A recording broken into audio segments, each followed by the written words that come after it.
Aujourd'hui, je vous présente Bernard de Rambord, l'un des plus grands mystiques chrétiens de son époque.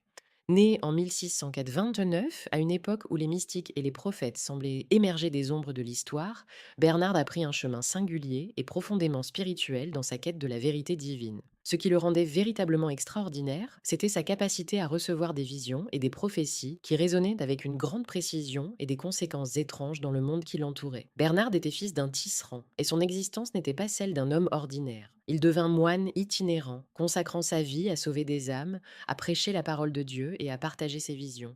Sa vie était marquée par des rencontres avec des personnes cherchant un sens et un salut spirituel. Mais c'est dans les années 1772 qu'il fit une prédiction qui marquerait son existence pour toujours. Cette année-là, il prophétisa un incendie à l'abbaye bénédictine de Siegburg, près de Cologne. La prédiction s'est réalisée avec tant de fidélité que les autorités allemandes ont commencé à nourrir des soupçons à son égard, allant jusqu'à croire qu'il était l'auteur de cet incendie pour donner crédit à ses prédictions. Il fut arrêté et interrogé, et ses interrogatoires sont devenus les seuls documents écrits témoignant de son don prophétique. Les registres des interrogatoires de police sont aujourd'hui considérés comme des preuves de la singularité de son appel spirituel. Il continua sa mission de prophète tout en parcourant les chemins, portant une lumière dans l'obscurité de son temps. La mort de Bernard en 1723, à l'âge de 94 ans à Cologne, ne marqua pas la fin de son héritage. Au contraire, ses prophéties, publiées et diffusées dans les années 1840, continuent à attirer l'attention des savants et des fervents. Les visions de Bernard allaient bien au-delà d'une simple observation du monde. Il parlait de catastrophes imminentes et de la vanité du peuple, prédisant une bataille finale au cours d'une guerre, présumée être près de Cologne, mais aussi une guerre religieuse entre chrétiens et musulmans. Il évoquait la figure d'un prince blanc montant un cheval blanc, portant une croix d'or sur la poitrine. Cette image forte rappelle les personnages eschatologiques du grand monarque, prophétisés par des mystiques de diverses traditions religieuses. De là où vous vous trouvez, dans le monde, partagez avec nous votre localisation. Quelque part, peut-être sous le même ciel que celui contemplé par Bernard de Rambord, se dessine la carte d'un avenir qu'il a entrevu. Ses paroles résonnent encore, conscientes de leur impact sur notre époque moderne. Les hommes, selon Bernard, deviendraient assez malins pour réaliser des merveilles qui les éloigneraient de Dieu, se moquant des signes célestes. Ils n'auraient pas conscience des conséquences fatales de leur orgueil et de leur mépris pour les lois divines. Bernard savait que les temps à venir seraient sombres. Il annonçait des famines dévastatrices, une détresse qui pousserait des milliers de personnes à quitter leur terre à la recherche d'une patrie plus douce. Sa prophétie évoquait un monde où la morgue des profanateurs sacrilèges serait visible, où les conséquences de leurs actions imprudentes se manifesteraient avec une sévérité insoupçonnée. Les hommes, aliénés par la recherche de plaisirs éphémères, perdraient de vue la profondeur des enseignements de Dieu, une réalité qui semble malheureusement tout aussi pertinente dans notre époque contemporaine. Bernard de Rambord, par ses visions, a relégué aux pages de l'histoire un message chargé d'avertissement. Ces mots, bien que sortis d'un contexte du XVIIIe siècle, s'avèrent être d'une mise en garde prophétique sur des réalités contemporaines, l'orgueil humain, la quête insatisfaite du bonheur matériel et l'oubliasse de la vie spirituelle. Les détails de ces prophéties résonnent fort à l'oreille des croyants, interrogeant les âmes sur leur cheminement spirituel. Nous poursuivrons l'exploration de cette vie fascinante dans le prochain chapitre, où l'héritage spirituel et l'impact des révélations de Bernard de Rambord seront davantage éclairés. Bernard de Rambord a laissé derrière lui un ensemble de prophéties marquantes qui, à bien des égards, résonnent avec des événements historiques et révèlent des vérités spirituelles profondes. À travers ses visions, il a mis en lumière les dangers de l'orgueil humain, de l'indifférence spirituelle et de la dégradation de la foi, des thèmes qui continuent de résonner aujourd'hui. L'une des prophéties les plus frappantes concerne le grand incendie qu'il prédit à l'abbaye bénédictine de Siegburg en 1772. Cet événement ne fut pas qu'une simple prédiction. Il se concrétisa de manière si précise que les autorités scrutèrent Bernard, le soupçonnant d'être le maître d'œuvre de cette tragédie. Cette expérience l'a confronté à des réalités amères, de la suspicion et de la méfiance, mais elle atteste aussi de la profondeur de son don prophétique. Ce moment illustre comment, à diverses reprises au cours de l'histoire, les vérités que nous pouvons recevoir de Dieu sont souvent accompagnées de défis personnels. Bernard a également prophétisé un avenir tumultueux, parlant d'une guerre imminente à Cologne, une bataille où sang et larmes alimenteraient les rues. Il évoque la lutte entre chrétiens et musulmans, symbole d'un conflit qui perdure au fil des siècles.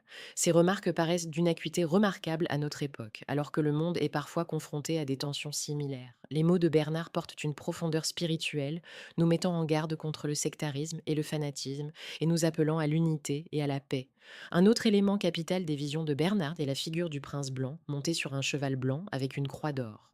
Cette image fait écho aux thèmes eschatologiques du grand monarque, un figure prophétique qui apparaîtrait dans les temps de crise pour rétablir l'équilibre et la foi. Ce symbole chargé d'espoir incarne l'aspiration humaine à un sauveur, celui qui pourrait apporter paix et rédemption à un monde en désarroi.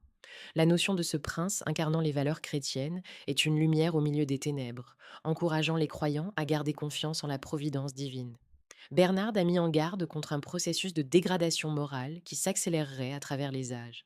À travers son observation fine de la nature humaine, il a exprimé sa préoccupation face à un monde qui, à mesure que les avancées technologiques se développaient, perdrait de vue le divin. Les voitures parcourant le monde, semblant rendre l'humanité tout-puissante, portent aujourd'hui un écho très contemporain dans notre société, où la technologie peut souvent prendre le pas sur la spiritualité. Les avertissements de Bernard convoquent une introspection nécessaire dans une époque où l'indifférence face à Dieu semble omniprésente. Il a également prédécrit des pandémies et des famines, incluant l'expression d'une catastrophe soudaine où il pleuvra du poison sur les champs. Cela évoque des réalités historiques telles que la famine qui a sévi en Europe durant de nombreuses périodes, ou même les préoccupations contemporaines liées à l'environnement et à l'agriculture. Ces mots peuvent être compris comme une mise en garde contre le mépris pour la création divine, un rappel de la responsabilité humaine de prendre soin de la terre que Dieu nous a confiée. À travers ses discours sur le châtiment et la ruine des hérétiques, Bernard place l'accent sur les conséquences des choix humains face à la foi et à la morale. Il décrit un monde où ceux qui s'opposent à Dieu, malgré un discours de foi, en fin de compte se prosternent devant des idoles modernes, des désirs matériels. C'est un avertissement puissant pour les générations futures, les incitant à ne pas perdre de vue ce qui est véritable et sacré, mais à rester vigilants et sincères dans leur recherche de Dieu. En somme, les prophéties de Bernard Rambord, à travers leur profondeur symbolique et leur pertinence historique, invitent à une réflexion sur la condition humaine et la relation avec le divin. Son message demeure une source d'inspiration et d'avertissement, un appel à la conversion dans un monde en quête de sens.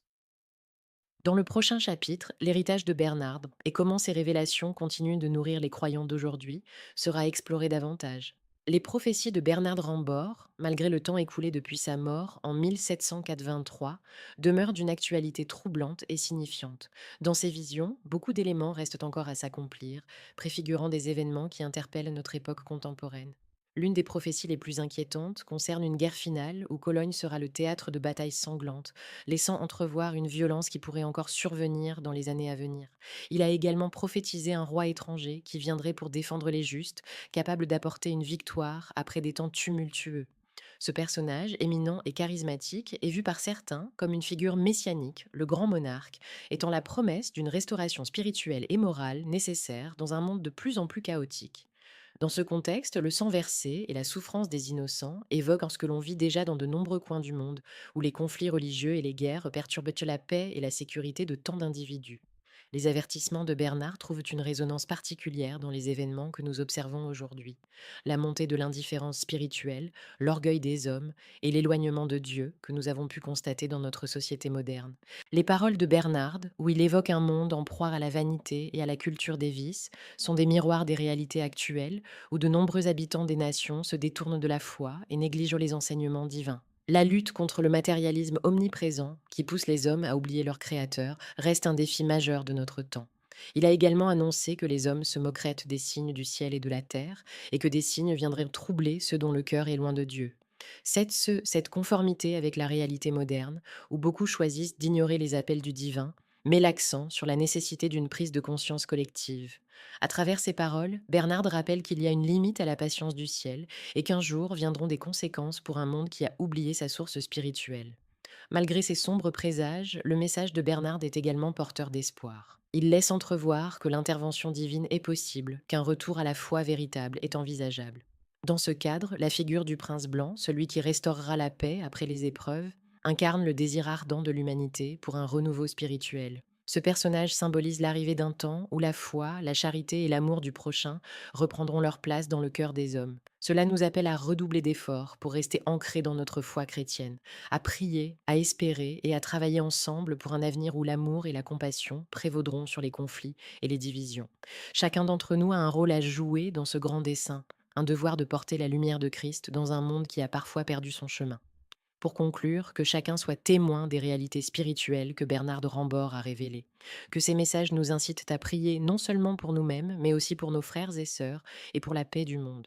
Ne sous-estimez jamais l'impact des prières collectives. Elles peuvent vraiment changer les cœurs et les vies. Si ce récit a touché votre cœur, partagez cette vidéo afin que le message de Bernard Rambord, aux résonances si puissantes, puisse atteindre plus d'âmes. Ensemble, forgeons un futur illuminé par la foi chrétienne et l'espérance. Que le Seigneur vous bénisse et vous garde aujourd'hui et pour tous les jours à venir. Amen.